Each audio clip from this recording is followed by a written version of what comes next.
Cinema నచ్చిందా? నాకు I'm mass cinema Gower అండి.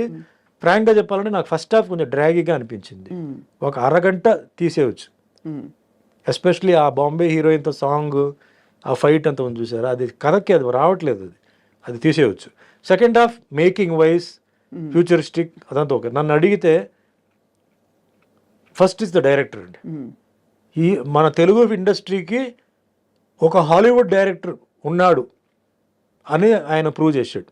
నాగి గ్రేట్, నాగశ్విని గారు. సెల్యూట్. సెకండ్ థింగ్, ఆ సినిమాలో ఐఎమ్ సారీ టు సే అండి, Amitabh Bachchan's role is the dominant role అండి. అవును, ఆయనే ఫస్ట్ హాఫ్ అంతా, అసలు మొత్తం ఫస్ట్ పార్ట్ అంతా. Next part Telugu dubbing, Telugu song ఇదంతా ఆయన చేశారు. కమల్ హాసన్ బిగినింగ్లో ఒక షాక్, ఎండ్లో ఒక షాక్. ఇంకా మేకప్ నేను చెప్పక్కర్లా. ఆయన ఆల్రెడీ అన్ని అబ్బాయి షణ్ముఖి మొదలు అన్ని చేసేసారు.